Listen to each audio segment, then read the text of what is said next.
आयुर्वेद हमारे देश में एक बड़ा पुराना चिकित्सा शास्त्र है जो ये कहता है कि कोई भी व्यक्ति चाहे तो जीवन भर सुखी रह सकता है, निरोगी रह सकता है, रोग मुक्त रह सकता है।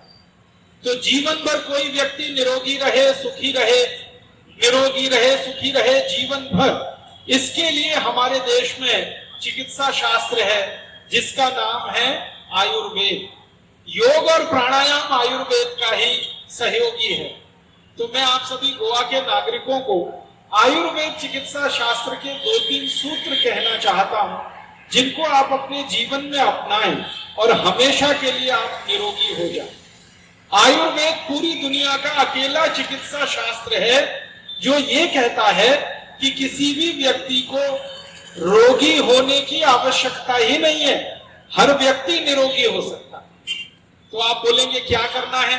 इसके लिए अपने जीवन में एक बात को ध्यान रखना है कि आपके शरीर में वात, पित्त और कफ ये 3 तरह के कषाय हैं, इनको संतुलित रखिए तो जीवन में कभी कोई रोग आएगा नहीं। वात, पित्त, कफ तीनों को अगर आपने संतुलित कर लिया तो आपके जीवन में कभी बीमारी आएगी नहीं, रोग आएगा नहीं। योग प्राणायाम करें वो तो अच्छी बात है, इसके साथ बोनस की बात बता रहा हूं आपको। योग प्राणायाम समझ लीजिए सैलरी है और आयुर्वेद बोनस है। इस बोनस में 2-3 बातें हैं, वो ध्यान रखें। जीवन भर वात, पित्त, कफ आपका संतुलित रहे तो क्या करें इसके लिए? तो आयुर्वेद चिकित्सा शास्त्र में कहा गया कि वात को जिंदगी भर संतुलित रखने के लिए शुद्ध तेल खाएं। जो तेल आप खाते हैं वो शुद्ध खाएं। तेल कौन सा खाते हैं? हो सकता है आप नारियल का तेल खाते हो सकता है मूंगफली का, शेंगदाणे का तेल खाते हो सकता है आप तिल का तेल खाते हो सकता है आप सरसों का तेल खाते हो। कोई भी तेल आप खाते हो वो शुद्ध खाएं। जीवन भर वात आपका संतुलित रहेगा शुद्ध तेल खाने से। तो आप बोलेंगे ये शुद्ध तेल और अशुद्ध तेल का क्या अंतर है? ये शुद्ध तेल और अशुद्ध तेल का मामूली सा अंतर है, और वो मामूली सा अंतर है वो ये कि आप जो बाजार से तेल खरीद कर लाते हैं वो डब्बा बंद है, और ये जो डब्बा बंद तेल है इसको आजकल कहते हैं रिफाइंड तेल, डबल रिफाइंड तेल, ट्रिपल रिफाइंड तेल। तेल को जब रिफाइन किया जाता है तो उसमें बहुत सारे केमिकल्स मिलाए जाते हैं, और वो केमिकल्स तेल में इकट्ठे होकर जब मिल जाते हैं तो आपके शरीर में वो तेल जब जाता है तो वो तेल कभी भी आपको शुद्धता नहीं देता। रिफाइंड तेल शुद्ध नहीं होता, डबल रिफाइंड तेल और भी ज्यादा शुद्ध नहीं होता। तो आप ये जो रिफाइंड और डबल रिफाइंड तेल खाते हैं ये आप खाना बंद कर दीजिए, शुद्ध तेल खाइए। शुद्ध तेल का मतलब शेंगदाना लेके जाइए और तेल निकालने वाले किसी मशीन में दीजिए, तेल निकालकर जो देगा वो शुद्ध तेल। नारियल लेके जाइए, तेल निकालने वाली मशीन से उसका तेल निकलवाइए, वो तेल खाइए, वो शुद्ध तेल है। तिल लेके जाइए और उसका शुद्ध तेल निकलवाइए, वो खाइए, वो शुद्ध तेल है। ये शुद्ध तेल और रिफाइंड तेल का एक अंतर समझाना चाहता हूं। तेल को जब रिफाइन किया जाता है तो उसका जो चिकनाई वाला पदार्थ है वो निकाला जाता है, और विज्ञान की भाषा में अगर मैं आपको सरल बात समझाऊं वो ये कि तेल का जो चिकनाई वाला भाग है वही सबसे ज्यादा प्रोटीन युक्त होता है।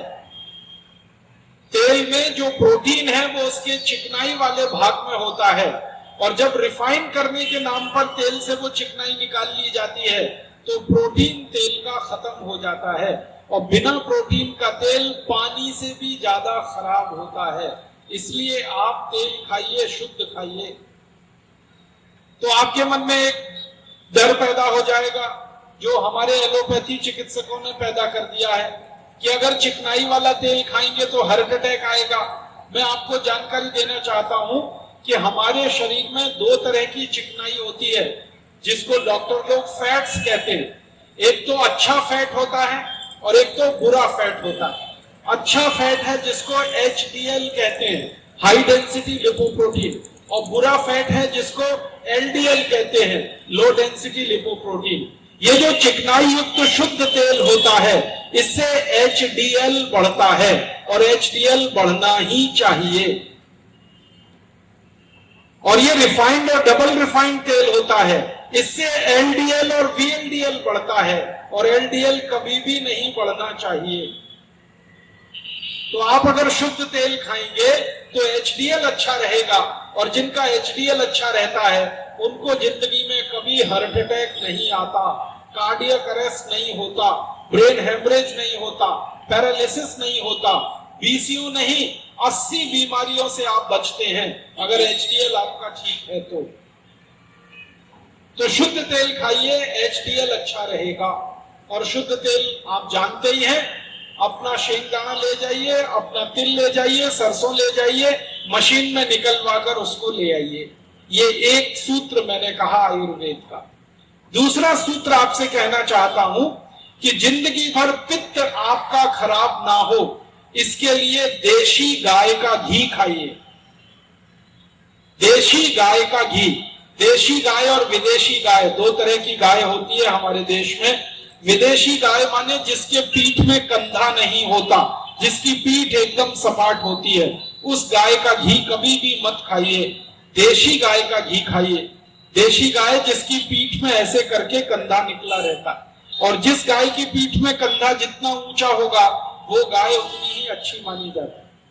देशी गाय का घी खाइए, पित्त कभी भी खराब नहीं होगा, और पित्त खराब नहीं होगा तो 40 बीमारियां कभी नहीं आएंगी।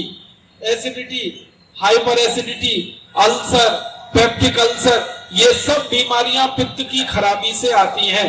पित्त को व्यवस्थित रखिए, 40 बीमारियों से बचे रहेंगे। शुद्ध गाय का घी खाइए। आप बोलेंगे जी भैंस का घी खाएं तो, मशी का घी खाएं तो, मत खाइए, नहीं तो मशी जैसे ही हो जाएंगे। हमारे आयुर्वेद में कहा गया है मशी का घी सिर्फ वही लोग खा सकते हैं जो पहलवानी करते हैं, दंड बैठक लगाते हैं, जो बहुत मेहनत करते हैं शरीर से, वो लोग भैंस का घी खा सकते हैं। और एक खराब बीमारी होती है आयुर्वेद में जिसको कहते हैं भस्मक रोग। भस्मक रोग में क्या होता है, व्यक्ति को भूख बहुत ज्यादा लगती है, अभी 15-20 रोटी खाएगा, आधा घंटे में और 15-20 रोटी खा जाएगा, ऐसा रोग भस्मक रोग। उस रोग के व्यक्ति को मशी का घी खाना चाहिए। पहलवानी करने वालों को मशी का घी खाना चाहिए, बाकी सब लोगों को गाय का घी ही खाना चाहिए। तो गाय का घी खाइए, पित्त आपका ठीक रहेगा, 40 रोगों से बच जाएंगे। और तीसरा और आखिरी सूत्र है आयुर्वेद का, कफ के रोगों से बचना है अगर जिंदगी भर, तो चीनी कभी भी मत खाइए, गुड़ खाइए। ये जो चीनी है ना, शुगर, ये कफ को विकृत करने वाली सबसे खतरनाक चीज है जो आपके घर में है। चीनी खाते ही कफ की विकृति शुरू होती है, और कफ की विकृति से 28 रोग आते हैं।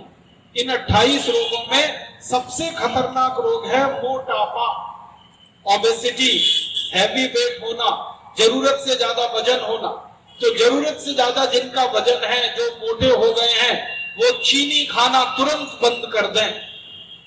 और वैसे भी चीनी खा के क्यों दिमाग खराब कर रहा है, 50 रुपए किलो है, और इसके सस्ते होने की दूर दूर तक संभावना नहीं है। भला हो हमारी भारत सरकार का और कृषि मंत्री का, जिनकी कृपा से चीनी 50 रुपए किलो बिक गई। इसलिए सस्ती होगी नहीं तो 50 रुपए किलो की चीनी खाएं, और मोटापा बढ़ता चला जाए, आपका कफ विकृत होता चला जाए, क्या फायदा।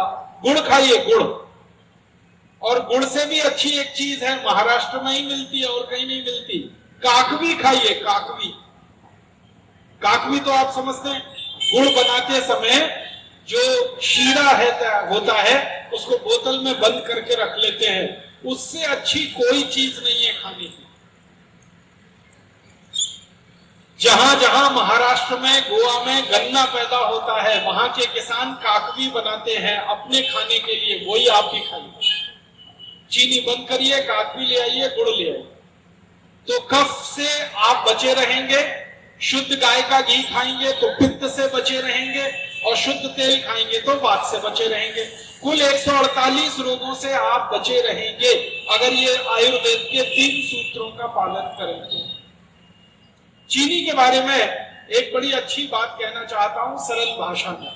आप खाना खाइए आधा किलो, रोटी चावल दाल सब्जी सलाद दूध दही ताक सब मिलाकर आधा किलो खाना खाइए और इसके पीछे 5 ग्राम गुड़ खा लीजिए, गुड़। तो ये आधा किलो खाना 5 ग्राम गुड़ की मदद से 4-5 घंटे में ही पच जाएगा, हजम हो जाएगा, डाइजेस्ट हो जाएगा। तो 5 ग्राम गुड़ आधा किलो खाने को पचा देता है।